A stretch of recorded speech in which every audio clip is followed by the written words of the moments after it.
আসসালামু আলাইকুম। আজকে আমরা যাচ্ছি বান্দরবন সিটি ভ্রমণ করতে। মাত্র 1800 টাকায় আমরা বান্দরবনের মেঘলা, নীলাচল, রূপালী ঝর্ণা, প্রান্তিক লেক ও স্বর্ণ মন্দির ঘুরে দেখব। এই ভিডিওটি সম্পূর্ণ দেখলে আপনারাও কোনো গাইড ছাড়াই এই ভ্রমণটি সম্পন্ন করতে পারবেন। তো আর দেরি না করে চলুন ভিডিওটি শুরু করা যাক।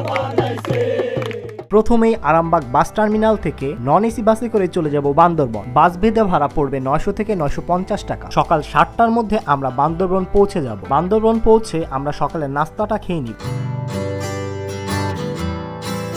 সকালের নাস্তাটা খাওয়ার পর আমরা যাব একটি চাঁদের গাড়ি রিজার্ভ করতে। রাস্তার পাশেই অনেক চাঁদের গাড়ি পেয়ে যাবে। চাঁদের গাড়ি সমিতি থেকে যদি আপনারা চাঁদের গাড়ি ভাড়া করেন তাহলে কিন্তু ফিক্সড রেট পড়বে। তাই আমরা রাস্তার পাশে থাকা এই চাঁদের গাড়ির মালিকদের সাথে দরদাম করে একটি চাঁদের গাড়ি 2500 টাকায় ভাড়া করলাম। আপনারা কিন্তু অবশ্যই দামাদামি করে নেবেন। এই চাঁদের গাড়িটি আমাদেরকে ঘুরিয়ে দেখাবে মেঘলা, নীলাচল, প্রান্তিক লেক, রূপালী ঝর্ণা ও স্বর্ণ মন্দির। প্রথমেই আমরা চলে যাব প্রান্তিক লেক দেখতে। প্রান্তিক লেকের প্রবেশ মূল্য টিকিট হচ্ছে জন প্রতি 20 টাকা।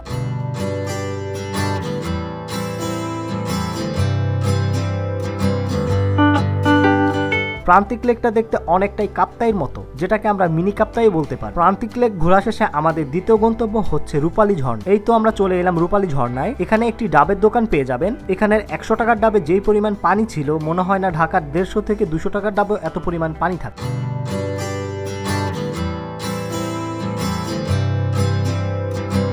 এখন বৃষ্টির সিজন না হওয়ায় ঝর্ণায় পানি তেমন নেই, কিন্তু আপনারা যদি বৃষ্টির সিজনে আসেন তাহলে অবশ্যই ঝর্ণায় পানি দেখতে পাবেন। রূপালী ঝর্ণায় ঢুকতে কোনো এন্ট্রি ফি এর প্রয়োজন নেই। রূপালী ঝর্ণা দেখা শেষে আমাদের পরবর্তী গন্তব্য হচ্ছে মেঘলা। মেঘলায় প্রবেশ করার টিকিট মূল্য হচ্ছে 50 টাকা।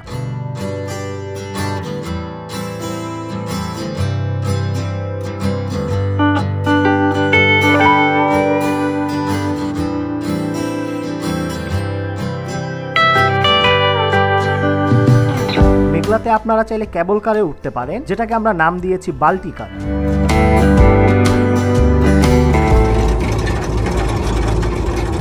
মেঘলা অনেক বড় একটি স্পট। আপনারা 1 থেকে 2 ঘন্টা সময় নিয়ে এটা পুরোটা ঘুরে দেখবেন।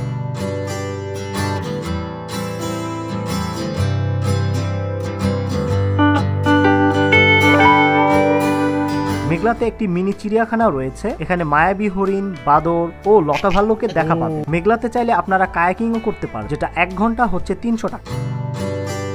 মেঘলা ঘোরা শেষে আমরা দুপুরে খাবারটা খেতে চলে যাব। দুপুরে খাবার 150 টাকার মধ্যে কমপ্লিট হয়ে যাবে। খাবার শেষে আপনারা চাইলে স্বর্ণ মন্দির দেখতে যেতে পারেন। আমরা স্বর্ণ মন্দিরটা দেখতে যাইনি, তাই আমরা এখন চলে যাচ্ছি নীলাচল। নীলাচলে প্রবেশ মূল্য জনপ্রতি 50 টাকা।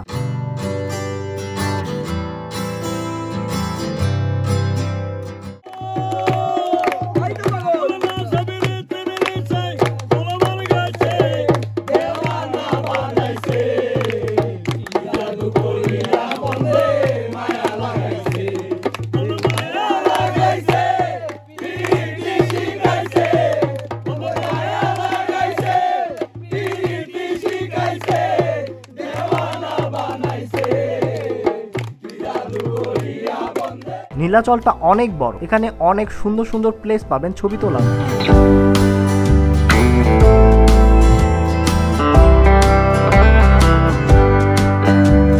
6টা পর্যন্ত নীলাচলে থেকে তারপর আমরা চলে যাই আবার বান্দরবন সিটিতে, কারণ আমরা সন্ধ্যা 6:30টার বাসে করে চলে যাব চট্টগ্রাম। পূরবী বাস কাউন্টার থেকে 180 টাকা দিয়ে বান্দরবন থেকে চট্টগ্রাম পর্যন্ত টিকিট কেটে নিলাম। বান্দরবন থেকে চিটাগং পৌঁছাতে আমাদের সময় লেগেছে 2 ঘন্টা। চিটাগং পৌঁছে আমরা টোটোতে করে চলে যাব Chittagong railway station. Chittagong railway station থেকে রাত 9:30টার মেল ট্রেনে করে আমরা চলে যাব ঢাকা। আপনারা কিন্তু চাইলে আরো 1000 থেকে 1200 টাকা বাজেট বাড়িয়ে একদিন থেকে পরের দিনে দেবতাখুমটা ঘুরে দেখতে পারেন। এই ছিল আমাদের আজকের ভিডিও।